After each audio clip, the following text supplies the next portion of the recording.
Hello दोस्तों, तो आज हम पढ़ेंगे हिस्ट्री एनसीईआरटी का चैप्टर 1 कथन क्या, कब, कहाँ और कैसे। आज हम जानेंगे। सबसे पहले हम जानेंगे कि पांडुलिपि होता क्या है। पांडुलिपि जो हाथ के द्वारा लिखा जाता था, यह ज़्यादा दिन तक नहीं चलता था, क्योंकि पांडुलिपि था वो किसी प्रकार से नष्ट हो जाता था।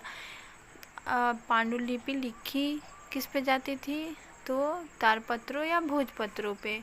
अब यहाँ पे देख सकते हैं भोज पेड़ की छाल या पत्तों पर, या भोज वृक्ष की छाल, मतलब कि ये वृक्ष की छाल पे लिखा जाता था या पेड़ के पत्तों पे लिखा जाता था।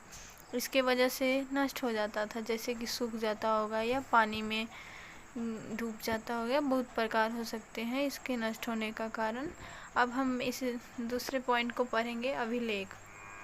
अभिलेख ये भी हाथी के द्वारा लिखा जाता था, लेकिन यह ठोस सतह पर लिखा जाता था, जैसे पत्थर हो गया या शिलालेख हो गया या कठोर धातु। जैसा कि हमने बताया कि ठोस सतह या तो कठोर धातु हो गया। अब इसमें लिखे क्या जाते थे, तो राजाओं का आदेश, राजा अपनी प्रजा के लिए किसी आदेश को अभिलेख के द्वारा पहुंचाता था, या उसकी जो उद्देश्य प्राप्ति होती थी, युद्ध में विजय प्राप्त करना जैसे, या इसके अलावा भी बहुत कुछ हो सकते हैं।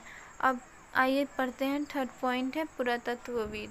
पुरातत्वविद होता वो है वैसे व्यक्ति को कहते हैं जो इतिहास के साक्ष्यों के अनुसार इतिहास के बारे में बताते हैं, अध्ययन करते हैं, उसे पुरातत्वविद कहते हैं। देख सकते हैं जैसे हथियार, आभूषण तथा सिक्कों, छानबीन, ये सब का खुदाई करते हैं और साक्ष्य इकट्ठा करते हैं और फिर उसके बारे में बताते हैं, उन्हें ही पुरातत्वविद कहा जाता है। अब हम पढ़ेंगे कि वर्ष की गिनती कैसे की जाती है। वर्ष की गिनती ईसा मसीह के जन्म से ही की जाती है। ईसा मसीह के जन्म के पूर्व ईसा पूर्व और जन्म के बाद ईसा होता है। जन्म के पूर्व इंग्लिश में इसे बिफोर क्राइस्ट कहते हैं, बीसी शॉर्ट फॉर्म में, जिसका फुल फॉर्म होता है बिफोर क्राइस्ट।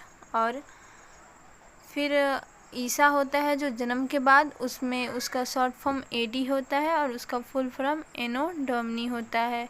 अब हम पढ़ेंगे आखेटक किसे कहते हैं। तो आखेटक शिकारियों को कहते हैं जो भोजन का संग्रह करते हैं, अर्थात इकट्ठा करते हैं, एकत्रित करते हैं भोजन को। सबसे पहले चावल कहाँ उत्पादित हुआ था, तो विंध्य के उत्तर में मध्य भारत और गरुड़ तथा मध्य भारत में सबसे पहले कृषि का विकास हुआ था। इसके बाद इधर हम मध्य भारत में कृषि का विकास हो रहा था, फिर इधर उत्तर पश्चिम में भी सुलेमान और किरथर की पहाड़ियों में गेहूं और जौ फसल पाया गया। इसका साक्ष्य मिला सबसे पहले 8000 साल पहले इसका साक्ष्य मिला। फिर पशुओं और पालतुओं को भी पशु को पालतू बना के रखे, भेड़, बकरी, गाय, बैल, ये सब को। इसके बाद धीरे धीरे ये सब साक्ष्य मिलना शुरू हो गया। फिर हम